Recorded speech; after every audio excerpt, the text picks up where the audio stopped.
नमस्कार, स्वागत है आपका अपना प्रदेश उत्तर प्रदेश उत्तराखंड में। मैं हूं आपके साथ सचिन चौहान। मुजफ्फरनगर पहुंचे कैबिनेट परिवहन मंत्री जितिन प्रसाद ने कहा है कि आज मुजफ्फरनगर आने का सौभाग्य उनको मिला है और साथ ही उन्होंने कहा है कि सभी विभाग के अधिकारियों से बिंदुवार समीक्षा भी हुई है और साथ ही उन्होंने कहा कि राज्य में योगी सरकार जीरो टॉलरेंस की नीति पर काम कर रही है। आज मुजफ्फर जनपद आने का सौभाग्य मिला और माननीय मंत्री संजीव बालियान जी और हमारे प्रदेश के साथी मंत्री कपिल देव जी और सभी विभाग के अधिकारियों से बिंदुवार समीक्षा, एक एक सड़क, एक एक सेतु और निर्माण कार्यों की समीक्षा की गई है। स्पष्ट निर्देश दिए गए हैं कि समय सीमा पे कार्य हो और इस सरकार की जीरो टॉलरेंस पॉलिसी के तहत अगर कहीं कोई गुणवत्ता पे कमी आएगी तो सख्त से सख्त कार्रवाई होगी। और ये भी सुनिश्चित किया गया है कि आगे की रूपरेखा मुजफ्फरनगर जनपद के लिए जो मुख्य सड़कें हैं जिनकी आवश्यकता है, जो नए सेतु हैं और नई परियोजनाओं के तहत ग्रामीण क्षेत्र की सड़कों के सुधार के लिए यहाँ पे रूपरेखा रची गई है, उस पर गहन चर्चा हुई है और उस पर आगे कार्रवाई की जाएगी। हमारे साथ इस वक्त परिवहन मंत्री जितिन प्रसाद जी मौजूद हैं, जो आज मुजफ्फरनगर आए थे और आज मुजफ्फरनगर में कई जगह इनका दौरा है, तो बात करते हैं कि किस किस तरह की व्यवस्था और क्या क्या रहे। सर, जनता टीवी में स्वागत है। सर, मुजफ्फरनगर रहे हैं, क्या क्या आज हमारे साथ भी माननीय संजीव बालियान मंत्री जी केंद्र के और हमारे कपिल देव जी के साथ सभी विभाग के अधिकारियों से समीक्षा की गई है। लोक निर्माण विभाग की सभी सड़कें, सेतु के निर्माण कार्यों की बिंदुवार चर्चा हुई है और गुणवत्ता, समय सीमा पे और नई परियोजनाओं के ऊपर यहाँ पे रूपरेखा सुनिश्चित की जाएगी। सर, खासकर सड़क दुर्घटनाओं को लेकर क्या विषय ऊपर भी महाचल रहा है। हमारे साथ जितिन प्रसाद मौजूद थे। सड़क दुर्घटनाओं को लेकर काफ़ी बचाव के प्रयास किए जा रहे हैं और देख रही जनता टीवी पवन अग्रवाल के साथ। और वही मुजफ्फरनगर में दिव्यांग कल्याण मंत्रालय राज्य मंत्री नरेंद्र कश्यप द्वारा दिव्यांग उपकरण वितरित किए गए हैं, जिन्हें हर ब्लॉक से आए दिव्यांगों को जीआईसी मैदान में स्थित पंडाल में केंद्रीय राज्य मंत्री डॉक्टर संजीव बालियान, राज्य मंत्री कपिल देव अग्रवाल और दिव्यांग कल्याण मंत्री नरेंद्र कश्यप ने इनका वितरित किया है। और मंत्री नरेंद्र कश्यप ने यह भी कहा कि सरकार लगातार दिव्यांगों के जीवन यापन सुरक्षा व्यवस्थाओं को लेकर प्रतिबद्ध है और इन्हीं सब मुद्दों को लेकर हमारे संवाददाता पवन अग्रवाल ने नरेंद्र कश्यप से खास बातचीत भी की है। साइकिलें बांटी गई है, बात करते हैं किस तरह की व्यवस्था रहेगी, कितनी रिक्शा बांटी गई और क्या यह दिव्यांग के लिए व्यवस्था ही कर रहा है सरकार के द्वारा, विभाग के द्वारा। सर, पहले तो जनता टीवी में आपका स्वागत है। सर, मुजफ्फरनगर आए तो किस तरह आज कार्यक्रम था और क्या क्या आपने वितरित किया है? केंद्रीय सरकार के सामाजिक न्याय एवं अधिकारिता मंत्रालय के माध्यम से आज मुजफ्फरनगर में लगभग 2500 दिव्यांगों को लाभान्वित करने के लिए 1,64,00,000 के उपकरण वितरित किए गए हैं मुजफ्फरनगर में। सर, मुजफ्फरनगर में जिसमें 100 से अधिक मोटराइज साइकिल्स भी दी गई हैं। हमारी सरकार का दायित्व है कि दिव्यांगजन सशक्त हों, उनके जीवन में उजियारा हो, इसलिए प्रत्येक तरीके से केंद्र और प्रदेश की सरकार मिलकर दिव्यांगजनों के लिए काम कर रही है। 1,000 रुपये प्रति माह पेंशन की योजना हमारी सरकार की तरफ से जारी है। इसके अतिरिक्त 35,000 रुपया दिव्यांगजनों की शादी का अनुदान भी हमारे विभाग के माध्यम से दिया जाता है। लखनऊ में विश्वविद्यालय, मंडलों में समेकित विद्यालय के माध्यम से दिव्यांगजनों को सशक्त शिक्षित करने का अभियान भी लगातार जारी है। कुल मिलाकर देश और प्रदेश में दिव्यांगजनों को सशक्त बनाने का, समर्थ बनाने का अभियान है, जिसके क्रम में आज मेगा शो मुजफ्फरनगर में हुआ। 2,500 से ज़्यादा दिव्यांगजन लाभान्वित हुए। आगे भी हमारी सरकार का यह अभियान जारी रहेगा। मंत्री जी, मेरा एक सवाल आपसे है।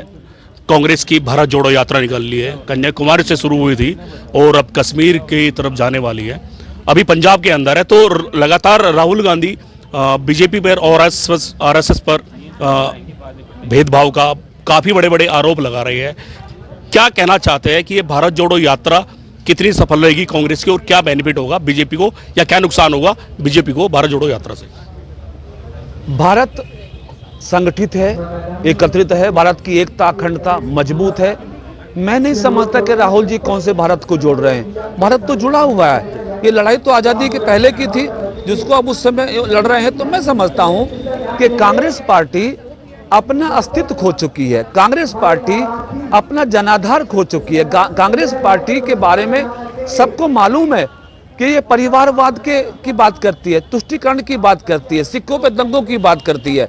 इसलिए जिस कांग्रेस पार्टी का मोटिव सिख दंगा रहा हो, तुष्टीकरण रहा हो, भ्रष्टाचार रहा हो, परिवारवाद रहा हो, अगर वो भारत जोड़ने की बात करे तो कौन भरोसा करेगा। वैसे भी मोदी जी का युग है और मोदी जी ने सेवा के माध्यम से, जनता के काम के माध्यम से इतना बड़ा एक पहचान देश और दुनिया में छोड़ी है कि अब उस पहचान के सामने कांग्रेस कभी टिक नहीं पाएगी। इसलिए कांग्रेस पार्टी भारत जोड़ो यात्रा करे या समाज तोड़ो करे, इसका कोई फर्क देश में नहीं पड़ने वाला है। मंत्री जी, लगातार विपक्षी पार्टियां भारत जोड़ो यात्रा में राहुल गांधी के साथ एकजुट हो रही है। कश्मीर में भी उनका एक बड़ा प्रोग्राम होने वाला है। और तो क्या लगता है 2024 में कहीं ना कहीं बीजेपी को क्या देखना पड़ेगा कांग्रेस की तरफ से? क्या नुकसान होगा इस चीज से? कुछ भी नहीं होगा। 2014 का चुनाव हो, 2019 का चुनाव हो, हर चुनाव में विपक्षी गोलबंद हुए हैं। उस समय बड़े बड़े महागठबंधन बने हैं, लेकिन निष्कर्ष क्या हुआ? 2014 में हम 300 के नजदीक जीते, 2019 में 303 जीते, 2024 में हम 350 पार करेंगे। इसलिए कांग्रेस पार्टी का ये गठजोड़, ये महागठबंधन, अब देश की जनता इससे आजीज आ गई है। देश की जनता का इनसे विश्वास उठ गया है। सब जानते हैं कि जब से मोदी जी के हाथ में देश का नेतृत्व आया है, देश का विकास बढ़ा है, देश की तरक्की बढ़ी है, देश ने दुनिया के नक्शे पे अपने आप को मजबूत किया है। इसलिए अब कांग्रेस का या अलायंस पार्टनर्स का कोई देश की जनता नोटिस नहीं लेती है। हमारे साथ नरेंद्र कश्यप जी मौजूद थे और ये तो आने वाला वक्त ही बताएगा कि किस तरह का चुनाव पर भारत जोड़ो यात्रा का प्रभाव पड़ेगा। हमारे साथ बने रहिए। पवन अग्रवाल, जनता टीवी, मुजफ्फरनगर। और वही सर्दी को लेकर हॉस्पिटल्स कितने सतर्क हैं, इसको लेकर जनता टीवी लगातार ग्राउंड जीरो पर नजर बनाए हुए है। सर्दी को लेकर हॉस्पिटल कितना सतर्क है, आज सिविल अस्पताल की भी पड़ताल की गई। हालांकि सर्दी में सभी सरकारी हॉस्पिटल में क्या व्यवस्था है, इसको लेकर जनता टीवी ने लखनऊ सीएमओ मनोज अग्रवाल से भी खास बातचीत की है। सर्द का मौसम जारी है, ऐसे में लगातार जनता टीवी इस बात की पड़ताल कर रहा है कि आखिर लखनऊ के तमाम सरकारी अस्पतालों में व्यवस्था क्या है। इस वक्त हमारे साथ लखनऊ के सीएमओ मनोज अग्रवाल जी हैं, उनसे ही बातचीत करेंगे कि कोरोना के साथ साथ सर्दी के सितम को कैसे ये लेख रहे हैं। आइए इनसे बातचीत करते हैं। सर, लगातार सर्दी का मौसम, जो कड़ाके की ठंड पड़ रही है, लगातार दूर दराज से जो मरीज हैं वो लगातार सरकारी अस्पतालों में रुक करते हैं, लेकिन इसमें सबसे बड़ा सवाल है कि सरकारी अस्पतालों में उन मरीजों के तीमारदारों के बचने का क्या इंतजाम किया गया है? हर सरकारी चिकित्सालय में रैन बसेरे बना दिए गए हैं और उसमें पर्याप्त मात्रा में कंबल, गद्दे और तकिए इत्यादि प्रोवाइड कर दिए गए हैं। इसके अलावा हमारी टीम्स घूम घूम के उन जो परिजनों के लिए जो रैन बसेरे हैं उनमें जाती हैं, उनके स्वास्थ्य का भी हाल लेती रहती है। चिकित्सालय के अंदर कंबल पर्याप्त मात्रा में है, कमरों में ब्लोअर्स लगा दिए गए। यदि कोई वृद्ध या अक्षम व्यक्ति हो या छोटे बच्चों के लिए अलग से व्यवस्था की गई है और कमोबेश यही व्यवस्था पूरे जिले में है। बड़े बड़े चिकित्सालय जितने भी हैं हमारे, चाहे मेडिकल कॉलेज हो, चाहे लोहिया हो, चाहे लोक बंधु हो, चाहे बलरामपुर हॉस्पिटल हो। बलरामपुर हॉस्पिटल में जैसे 4 रैन बसेरे बने हुए हैं, तो हम लोग पूरी तरह से तत्पर हैं। उसके अंदर हमको पूरा सहयोग जिला प्रशासन और नगर निगम का मिल रहा है, जिनके द्वारा अलाव भी जलवाए गए हैं जिनसे ठंड से बचा जा सके। लोग बंधु हुए, सिविल अस्पताल हालांकि जो हजरतगंज के मेन सेंटर में पड़ता है, लेकिन वहां पे रैन बसेरों का कुछ बहुत ज्यादा वो नहीं दिख रहा है। क्या वहां पे कुछ वैसी व्यवस्था नहीं की गई है? सिविल अस्पताल में एक रैन बसेरा है, ऑलरेडी एग्जिस्ट करता है, लेकिन सिविल अस्पताल का जो कि प्रांगण छोटा है, इसलिए बाहर जो नगर निगम के रैन बसेरे हैं उनके अंदर परिजनों को ठहरा दिया जाता है। अंदर जितनी भी संभव स्थान है उसके अंदर मरीजों को ठहराने की व्यवस्था की गई है। अलाव के क्या इंतजाम किए गए हैं? अलाव के इंतजाम लगातार हम लोग डिमांड करते रहते हैं नगर निगम से और माननीय नगर आयुक्त द्वारा इस पर पूरी तरह सहयोग दिया जाता है। हमारे कहने के आधे घंटे के अंदर ही वहाँ पे अलाव की व्यवस्था कर दी जाती है। तो क्या एक सरकारी अस्पताल में कुछ क्षमता तय किया गया कि इतने रैन बसेरे होने चाहिए? क्योंकि लगातार देखा जाता है सरकारी अस्पतालों में जो तादाद होता है 4 से 5,000 मरीज रोज आते हैं वहाँ पे दिखाने के लिए। नहीं, ये जो भर्ती वाले मरीज हैं उनके लिए है सारा इंतजाम, और उनके जो परिजन हैं जो उनके साथ रहते हैं, रातें व्यतीत करते हैं, उनके साथ ये इंतजाम है।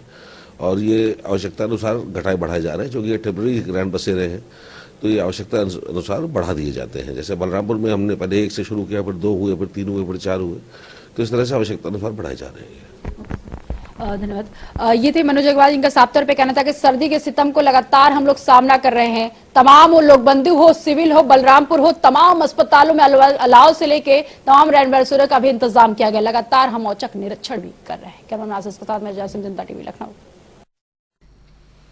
और वही आवारा पशुओं, आवारा जानवर और चमकी बुखार से पशुओं की मौत, इन सब से हुई है मौतों का आंकड़ा ये अब सामने आया। गाजीपुर में डीएम आयका अखोरी के निर्देश पर मुख्य विकास अधिकारी श्री प्रकाश गुप्ता ने निराश्रित पशुओं को धरपकड़ करने के लिए कंट्रोल रूम बनाया है और जिस पर नंबर भी बकायदा जारी कर दिया गया। जहां कहीं भी आवारा पशु अगर नजर आते हैं, जिला गाजीपुर कंट्रोल रूम पर ही आप कॉल कर सकते हैं। आवारा पशुओं को पकड़ने के लिए टीम तुरंत मौके पर पहुंचेगी और इस तरह से प्रशासन द्वारा गाइडलाइन भी जारी की गई है। आवारा पशुए, आवारा जानवर, आवारा चमकी बुखार और आवारा मौतें, इन सब का आंकड़ा जारी है और खुलेआम सांड सब पर भारी है। हम इस समय पहुंच चुके हैं नंदगंज थाना के सिहोरी गांव के ताल में, जहां पर पशुओं से परेशान किसान खेत में ही मौजूद है। वो रात को भी रखवाली करते हैं और दिन को भी रखवाली करते हैं, जबकि रात को सांड आकर के उनके फसलों को नष्ट करते हैं और बर्बाद करते हैं। यहाँ पे किसान जो है कि खेतों में परेशान है और इसके साथ साथ वो खेतों में काम भी कर रहा है। हम इनसे बात करेंगे। थोड़ा सा आपका भाई साहब नाम बता दीजिए। श्रवण कुमार। जो आवारा पशुए हैं वो यहाँ पे नहीं दिखाई दे रहे हैं और आप लोग कहते हैं कि फसल नष्ट कर रहे हैं। नष्ट कर रहे हैं तो चीनी मिल में इतनी पर चल जाना, कोहरा घेर ले सवेरे ले रहा हाँ, फिर शाम जो सवेर होता तो भाग के चल जाता हूँ। मतलब रात को आते हैं और फसल को नष्ट करते हैं और फिर इसके बाद चीनी मिल के जंगल में वो चले जाते हैं। हाँ, चीनी मिल के जंगल में चल जाना है। सवेर हो तो चल जाइए, रात में घूम के यहाँ वहाँ खइया, वो अपने खेत से हकिया, वो उनके खेत में जाइए, उम से वो हकिया हो हर चल जाइए। वो हर तन को ढील पड़ गया, चाहे घरे चल गया, खान पीन करे तो फिर तोहरे में आके खा दी है। तो आप लोग कहाँ पे रहते हैं रात को? यहाँ तो पूरा खुला खुले है, खुला खुले है, सब ठंड का मौसम है। 2-4 आदमी मिल के मशीनिंग पर रहते हैं। अच्छा। हाँ, वो अपने खेत देखते हैं, जब उठकर जाकर वो अपना खेत देखते हैं, उठकर जाकर लाइट लेकर। हाँ, ऐसे ऐसे घूम घूम के। तो हमारे साथ ये भी किसान है। आपका खेत कहाँ पे है? जरा सा नाम बता दीजिए आपका। हसनैन। आपका कौन सा खेत है? बगल में है। बगल में क्या चीज है फसल में? गेहूँ है। तो आप लोग रात को जो है सांड आते हैं, इनका कहना है कि रात को आते हैं और चले जाते हैं, तो आप क्या करते हैं? हाकर जगह पर रह हाँकते हैं रात को। हाँ। रहते कहाँ हैं? मशीनिया पर। ये मशीन पे ही आप लोग रहते हैं सभी लोग? अच्छा।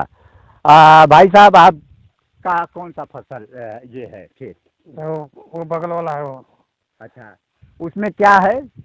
उसमें गेहूँ है। अच्छा, गेहूँ है। पत्ती है, गेहूँ है, आलू। तो उसको भी सांड आ करके नष्ट करता होगा। तो आप लोग रात को कब तक इसका ये करते हैं? आप 11-12 बजे तक, रात भर बीत जाता है। और इतना ठंड के मौसम में जो है कि आप लोग रखवाली करते हैं, तो मतलब रात को पूरी रात करते हैं या फिर सो जाते हैं? पूरी रात रहते हैं, सो जाते हैं, फिर उठते हैं, फिर अच्छा, फिर देखते हैं। तो इस तरह से जो है कि आप लोगों का जो फसल है वो बचता है। अच्छा, वो उस तरफ जो है कि देख रहा हूँ कि जो उस तरफ क्या है, मतलब वो जो झोपड़ी है वो किस लिए है? हम लोग उसमें बैठते हैं, रहते हैं, थोड़ा टाइम से जागते हैं, वहाँ से मारते हैं, वहाँ से देखते हैं, उसमें आ जाते हैं तो हम लोग कहते हैं। तो थोड़ा सा हम कहेंगे सहयोगी से कि उस तरफ थोड़ा सा ये जो घेरा हुआ है उस तरफ दिखाइए थोड़ा सा, ये जो किस लिए घेरा हुआ है? वो घेरा रहो आना के बचाव खातिर। हाँ, वही के बचाव खातिर तन 4 बार घेर ले जाके बाई चांस झटका से ना अगर सूत गल हुआ तो ना हेल्प पई है तो जाग जाइबा, उठ जाइबा। वन के चाहे तो उसमें तार लगा हुआ हाँ, है। तार लगल है। अच्छा। हाँ, सादा मतलब सुरक्षा है। हाँ, थोड़ा बहुत करते हैं, उसमें हेल जाते हैं। तो ये जो उस तरफ जरा सा दिखाइए, ये जो उस तरफ बांस बल्ली लगा हुआ है उसमें पतला तार भी लगा हुआ है और आवारा पशुओं को फसल के सुरक्षा के लिए वो तार लगाया गया है कि आवारा पशु उसमें घुस नहीं पाएंगे। जब तक घुसेंगे तब तक वो किसान जाग जाएंगे और इसके बाद उनको भगाया जाएगा। इस तरह से जो है कि ये रात भर अपने फसलों का रखवाली करते हैं। गाजीपुर डीएम आरका घोरी ने पूरे 38 टीमों को सक्रिय कर दिया है और ये निर्देश दिया है कि हर एक महीने में 53 पशुओं को पकड़ करके गो आश्रय में रखा जाए। इस तरह से पशुएं कम होंगी और किसानों का फसल बर्बाद होने से बच पाएगा। प्रमोद कुमार, जनता टीवी के लिए गाजीपुर। संजीव कश्यप के साथ प्रमोद कश्यप, गाजीपुर। और वहीं मुरादाबाद से सपा सांसद डॉक्टर एसटी हसन ने ट्रेन में मुस्लिम व्यक्ति की पिटाई मामले में अपना बयान देते हुए कहा है कि संघ प्रमुख मोहन भागवत को इसका यह स्टेटमेंट सुनना चाहिए। उन्होंने अभी 3-4 दिन पहले ही कहा है कि मुसलमानों को डरना नहीं चाहिए। आखिर देश किस रास्ते पर चल रहा है? देश के जो सिपसी हलाहर हैं वो इस बात पर उनको गौर करना ही पड़ेगा कि वो नस्लों को क्या देकर जा रहे हैं। क्या प्यार मोहब्बत नहीं दिया जा सकता? ये नफरत हमें और हमारी जनरेशन को और देश को बर्बाद कर देगी।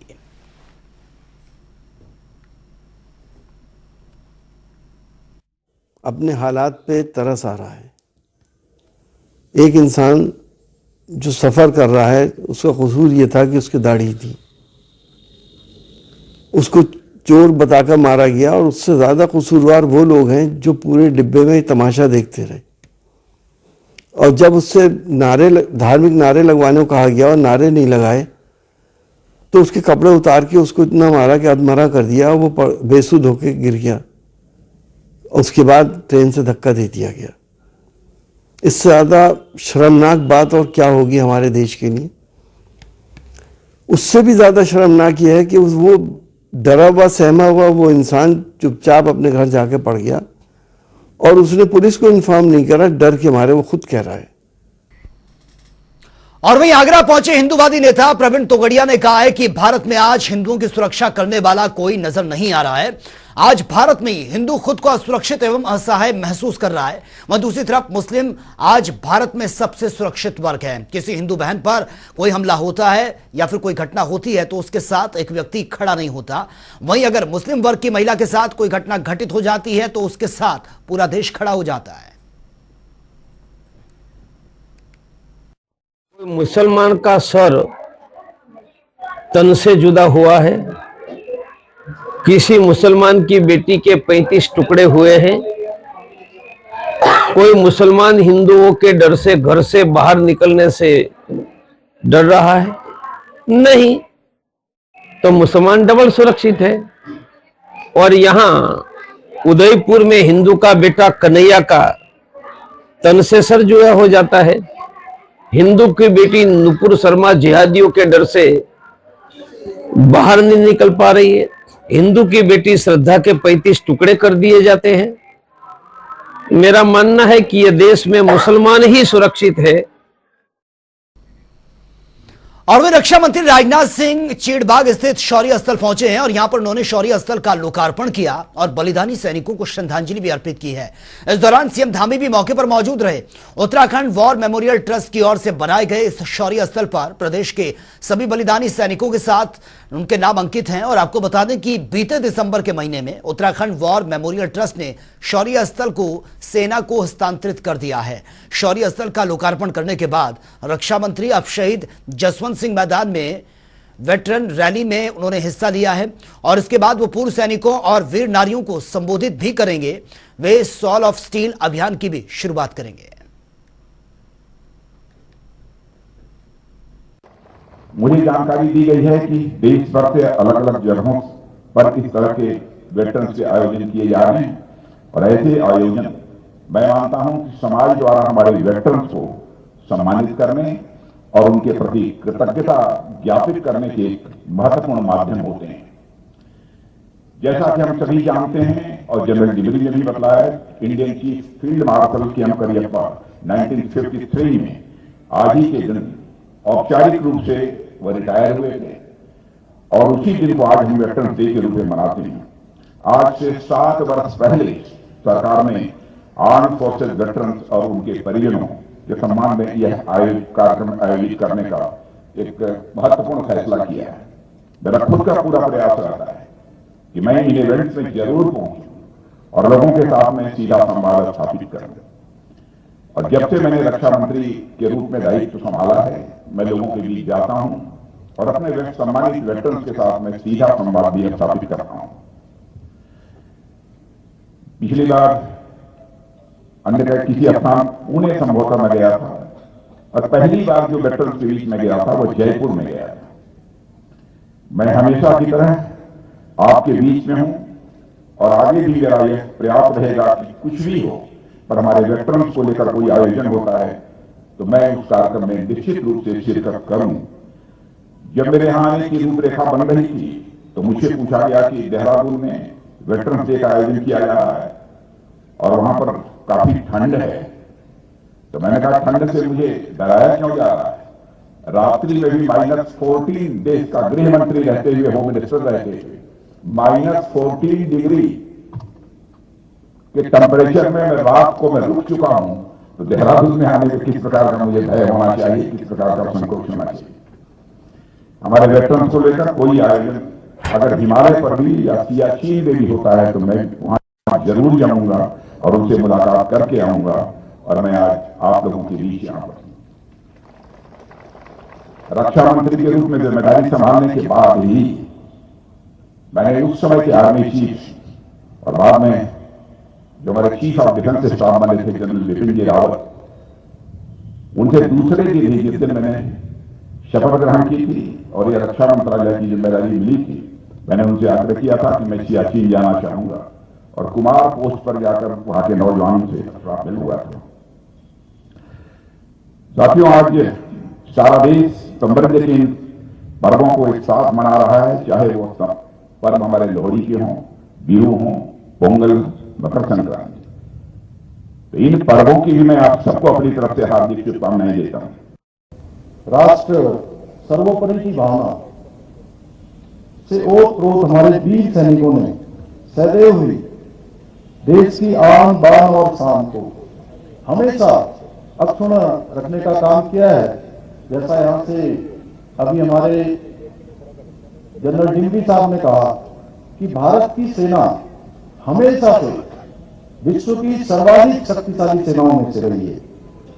हमारे देश के वीर सैनिकों ने आजादी के बाद हुए प्रत्येक संघर्ष में हमेशा अपने शौर्य और पराक्रम से दुश्मन के छक्के छुड़ाने का काम किया है।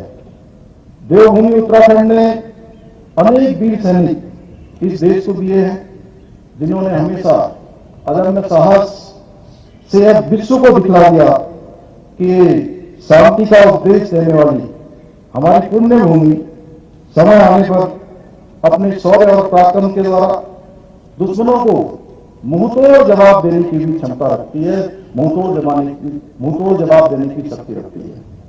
आज संपूर्ण विश्व भारत की शक्ति एवं सामर्थ्य से परिचित हुआ है, जिसका परिणाम है कि कोई भी दुश्मन अब हमारी ओर आंख उठाने की भी हिम्मत नहीं करता है। आज देश की सुरक्षा में लगे सैनिकों को दुश्मन की गोली का जवाब देने के लिए सरकार की अनुमति नहीं लेनी पड़ती है। भाइयों बहनों, और मैं कुमाऊं की काशी के नाम से विख्यात बाबा बागनाथ की नगरी बागेश्वर में उत्तरायणी मेले का शुभारंभ सूबे के मुख्यमंत्री पुष्कर सिंह धामी ने वर्चुअल रूप से किया है। सीएम धामी की अनुपस्थिति में बागेश्वर पहुंचे अल्मोड़ा से सांसद अजय टमटा, बीजेपी के राष्ट्रीय महासचिव दुष्यंत गौतम और कपकोट विधायक सुरेश सिंह गड़िया ने सुरेश सिंह खेतवाल के साथ मिलकर मेले का फीता काटा है। उत्तरायणी मेला 2023 को भव्य रूप देने के लिए जिला प्रशासन बागेश्वर ने कुमाऊं और गढ़वाल क्षेत्र के स्थानीय कलाकारों को उत्तरायणी कौथिक में अपना कला दिखाने का मौका भी दिया है। मुख्यमंत्री जी को आना था, रास्ते में बादल होने के कारण वापसी जाना पड़ा, लेकिन ऐसे मेले हमारे संस्कृति और संस्कारों को, आने वाली नई पीढ़ी को, आने वाला भारत जो वैभवशाली भारत है उसको बनाने में और देने में कामयाब होते हैं। आज आपने देखा होगा आजकल के युवा बच्चे जिस प्रकार से सोशल मीडिया है और हमारे लोग टीवी से जुड़े रहते हैं, उसके बाद में भी हमारी संस्कृति को बचाने वाले उत्तराखंड के लोग अपने परिवार के साथ यहाँ पर आए हैं। और जैसा आप देख रहे हैं इस बार का कार्यक्रम बहुत भव्य तरीके से किया गया है, क्योंकि सरकार की भी और लोगों की भी यही इच्छा थी कि 3 साल बाद आयोजन हो रहा है तो कुछ अलग हटके होना चाहिए। मेन फोकस साफ स्वच्छता, सुंदरता, जो एक सिटी का लुक जाता है उस पर ध्यान दिया गया है और विभिन्न संस्कृतियों के कलाकारों को और उत्तराखंड के कुमाऊनी, गढ़वाली हर एक कलाकारों को यहाँ पर मौका दिया गया है। और वे हल्द्वानी पहुंचे पूर्व मुख्यमंत्री हरीश रावत ने पटवारी भर्ती परीक्षा लीक मामले पर राज्य सरकार पर बड़ा निशाना साधा है। उन्होंने कहा कि धामी सरकार लीक एक्सपर्ट सरकार है। हरीश रावत का कहना है कि भर्ती परीक्षा को लीक सरकार के संरक्षण में यह किया जा रहा है, क्योंकि जब यूके SSSC भर्ती घोटाले में हाकम सिंह का नाम आया था, उस समय भी कांग्रेस ने हाकम सिंह को संरक्षण देने वाले लोगों पर कार्रवाई करने की बात कही थी, लेकिन सरकार ने उसे अनसुना कर दिया और आज उसी का परिणाम पटवारी भर्ती परीक्षा लीक होना है। उन्होंने कहा कि सत्ता से जुड़े लोग इसमें शामिल हैं जिनकी जड़ें काफी गहरी हैं। ये सरकार लीक एक्सपर्ट है। Leak expert? हाँ, ये तो सरकार करवा रही है, इनके लोग करवा रहे हैं। और यदि जिस जो अधीनस्थ सेवा चयन आयोग हाकम सिंह जब अरेस्ट हुआ था तो सवाल ये उठा था कि हाकम सिंह को संरक्षण देने वाली वहाँ से पूरे इशू को भटका दिया गया और अब उसका परिणाम है कि आज लोक सेवा आयोग में भी जो है पेपर लीक हो गया। ये इसकी जड़ें बड़ी गहरी हैं। और वहीं हनुमान मंदिर उत्तरकाशी में तृतीय दिवस समापन के अवसर पर मुख्य अतिथि के रूप में पूर्व चार धाम परिषद के अध्यक्ष सूरत राम नौटियाल ने दीप प्रज्वलन कर कार्यक्रम का शुभारंभ किया है, जिसमें आज के पंचभूत संस्कार और क्रांति के विषयों पर निर्णय लिया गया है। और सभा में सर्वसम्मति से निर्णय लिया गया कि इस वर्ष मकर संक्रांति 15 जनवरी साल 2023 को ही यह मनाई जाएगी, क्योंकि 14 जनवरी रात्रि 8:30 बजे सूर्य की दूसरी राशि में प्रवेश हो रहा है, जिस कारण से 15 फरवरी को ही संक्रांति ये मनाई जाएगी। और ध्वनि मत से ब्राह्मण समाज में प्रस्ताव पारित किया गया और जब तक उत्तरकाशी को धर्मनगरी घोषित किया जाता है।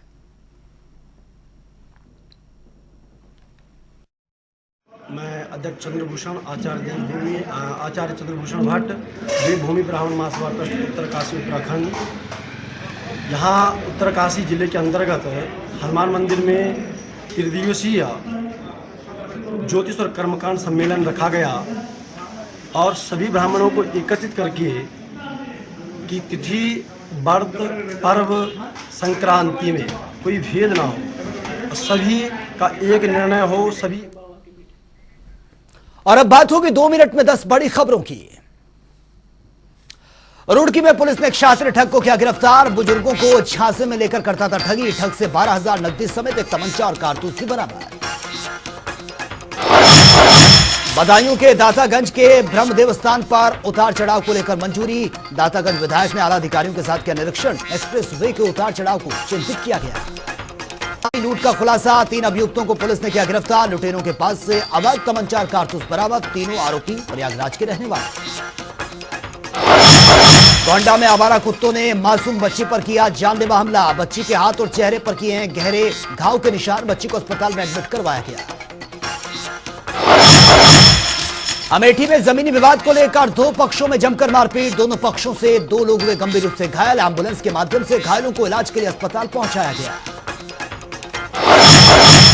हरदोई में युवक ने प्रेम प्रसंग के चलते की आत्महत्या। पेट से फांसी लगा कर दी जान। फेसबुक पर स्टोरी पर लिखा 22 को नहीं आज ही मरने वाला। मुरादाबाद में ट्रेन यात्री को बेल्ट से पीटा। जय श्री राम ना बोलने पर जमकर हुई पिटाई। सोशल मीडिया पर तेजी से हो रहा है वीडियो वायरल। धार्मिक नारे ना लगाने पर चोरी का।